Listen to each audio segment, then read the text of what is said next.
I'm currently burning through all of my fall candles right now because I want to get started on the Christmas ones. This is like one of my favorite ones.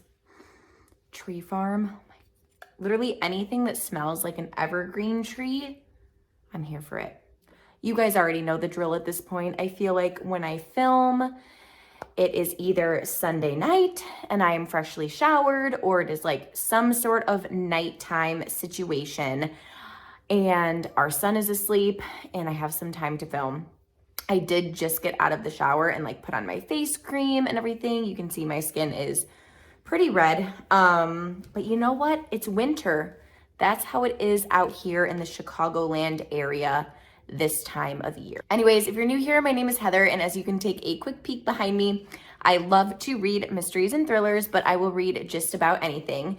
But today I am coming at you with a solo review for one of my most anticipated thrillers this year. This is a massive thank you to Park Row Publishing, as I did reach out to the publisher and requested an ARC,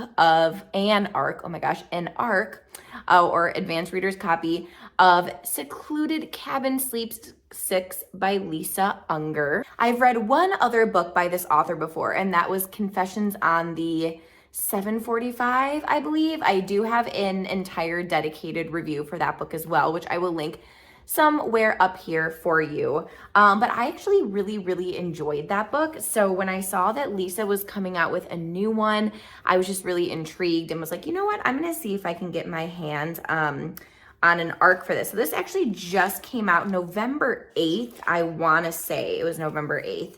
And yes, on sale November 8th. And I will link this book in the description box for you if it sounds like something that you're interested in. So not only did I want to read this book because I've had a really good experience with the author previously, but this book's setting is like my perfect thriller setting. So I am going to go ahead and just read the synopsis or the premise of the book for you so you can get an idea of what it's about. It says, what could be more restful than a weekend in nature with family and friends? Hannah's generous tech mogul brother found the listing for the gorgeous vacation house online. It's his birthday gift to her and includes their spouses and another couple. The 6 friends need this trip with good food and good company, far from the chatter and pressures of modern life.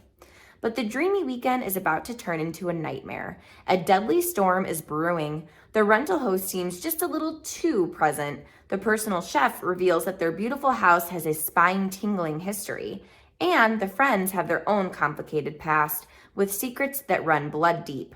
How well does Hannah know her brother or her own husband? Can she trust her best friend? And who is the new boyfriend crashing their party? Meanwhile, someone is determined to ruin the weekend, looking to exact a payback for deeds long buried. Who is the stranger among them?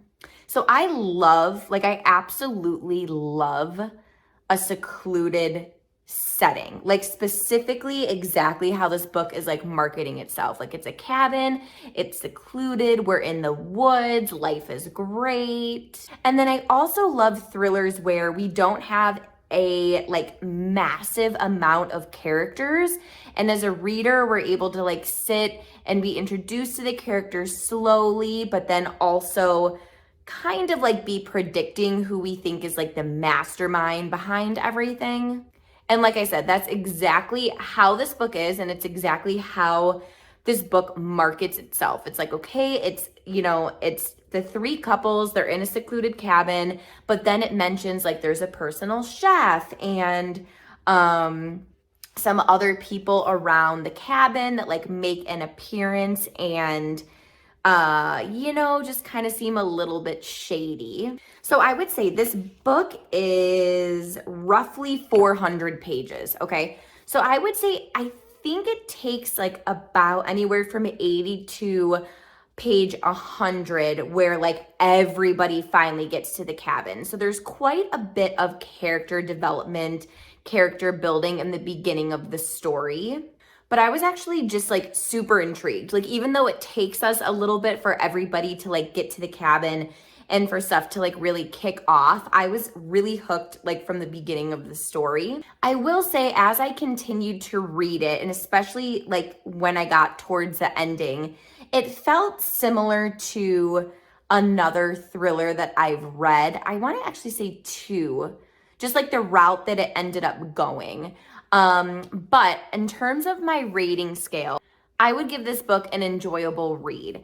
I did have a good time reading it, but it's not one of my favorite thrillers like of the year. I wouldn't say like go and run and buy it right now, simply for the mere fact that it is a fun read. There's a lot of good stuff going on in it. You are pretty spooked, right? Like there's scenes where the lights are turning off and like, you know, you already as a reader have your suspicions being built, you know, amongst many characters.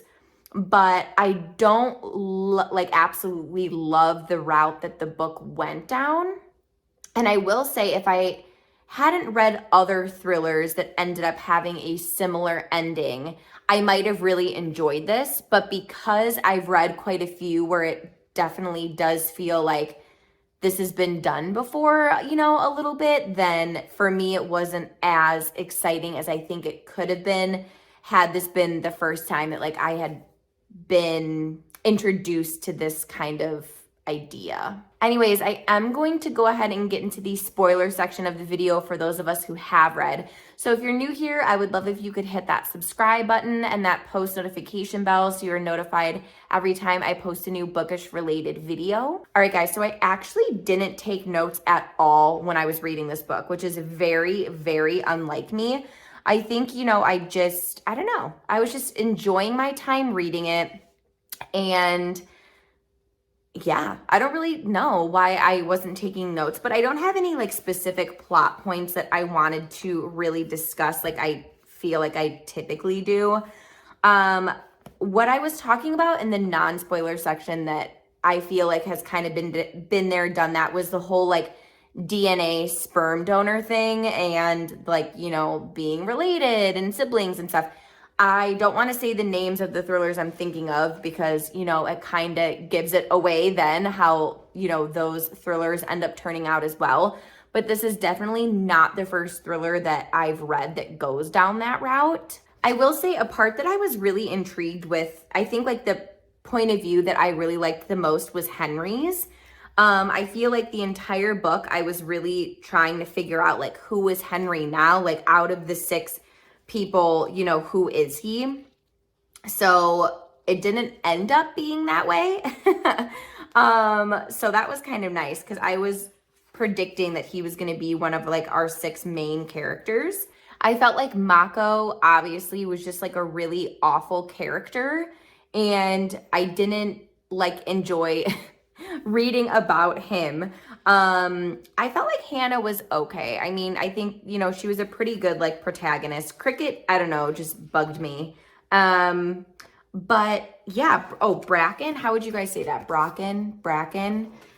He was weird. I enjoyed reading his like point of views too, because for the longest time, I feel like as readers, we're kind of meant to think that like he's the one that's behind everything. But yeah, then it ends up, you know, Cricket's boyfriend or whatever is in on it too with Katrina. So I did put together like Katrina or Kat and then Trina like was Katrina or something like that. Overall, I liked it, but like I said, I feel like I don't have as many like spoiler talking points, and that's probably just because I'm so used to taking like diligent notes now while I'm reading. I think this book had a good overarching message of like, just because there is like a rotten egg amongst your DNA family tree, like doesn't mean that you're going to turn out that way. I feel like that was a huge message, especially from like Katrina's point. Like she was trying to like get rid of everybody basically. And, you know, it just goes to show like not everyone was a rotten egg who had that DNA, right? Like with Henry, he was fine. Like he was great, you know? So I thought that was a good message, but overall I liked it. Let me know in the comments what you guys thought about the book. And as always, thanks so much for watching, and I'll see you in my next video. Bye, you guys.